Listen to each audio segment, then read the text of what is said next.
Hi there, this is Jessica, the world's most productive nurse practitioner, and I've got a little bit more information that I want you to think about when it comes to evaluating a potential workplace or evaluating your current workplace, thinking about job offers and really being in a place that is the right fit for the way that you work or the way that you want to work.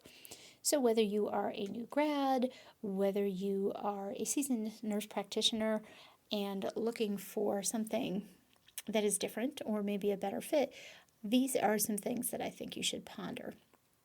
So, we talked in a few other episodes about some specific questions to ask, and let's talk a little bit about the reason why you need to ask those questions, right? You can go back and listen to those if you want the nuts and bolts of the specifics, but what you need to do is when you're at a job interview, of course, it's great to have some questions that are ready to go, right? That are on deck when they get to that part of the interview.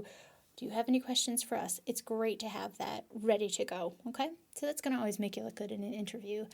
But deeper than that, it's important to really recognize to step into your role as a provider, as a clinician, as a leader, and to understand that, you're evaluating them to see if they're right for you, just as much as they're evaluating you to see if you're right for them. It should be a mutual decision, really, right? And I think that's not something that we give enough thought to as employees, really, of across industries, not just people who work in healthcare. But we need to spend a little bit more time making sure that they're the right fit for us. So having these questions, yes, it gives you something to ask, so that's good, right? That's a good start. But it also kind of helps to peel back a couple of those layers of the onion and to really kind of get to the heart of it.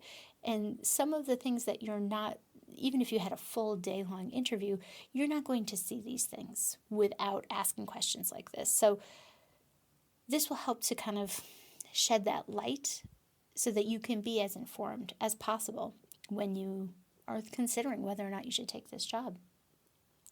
And one of the bigger things that goes along with this is I think that you should ask these questions, reflect on what the answers are, but also as they're answering these questions, try to pay attention to how they're answering them as much as the actual answers. That's important. Are they able to spontaneously answer these questions, or do they get a little panicked? Do they seem to be, candid? Oh, okay, yes, this is how we do this. This is the answer to your question. Or are they a little more guarded? Do they seem like they either don't know the answer to your question or maybe don't want to share that? Think about why they might not want to share that.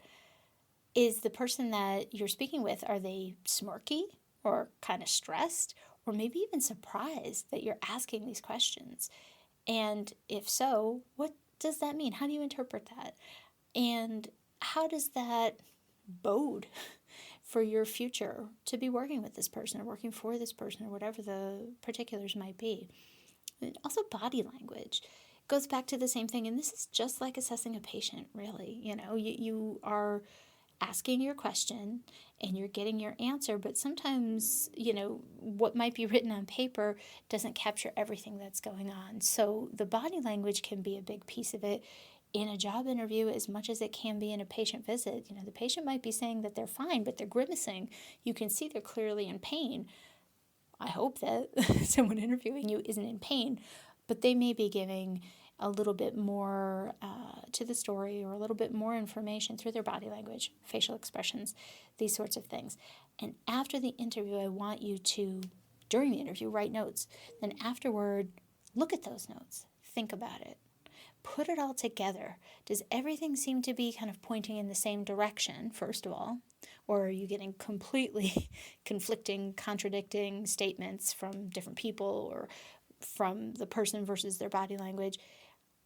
And then how do you feel about it? Forget the dollar amount, right? Forget the salary, forget the vacation time. If you don't feel good about walking into this place every effing day for the next several years, it doesn't matter how much they pay you. They could double your salary. They could triple your salary. If you're miserable, you're going to be burnt out. So we could talk about how to deal with being more resilient in a workplace. We can talk about how to deal with burnout down the road. Or we could talk about preventing it and maybe not getting into a situation that's going to go down that road that you can see it before you even accept the job. This is a way that we can do that. So I encourage you to do all those things. Do that if you're thinking of a new job. Do that if you are currently employed but not happy. And then from there, make your move, okay? If you liked this and you would like more of this sort of thing, listen to our other episodes or pick up my book, Secrets from the World's Most Productive Nurse Practitioner. And if you would like to talk one-on-one about how I can help you with these and other day-to-day issues in the clinic, feel free to drop me a message. Until next time, take care.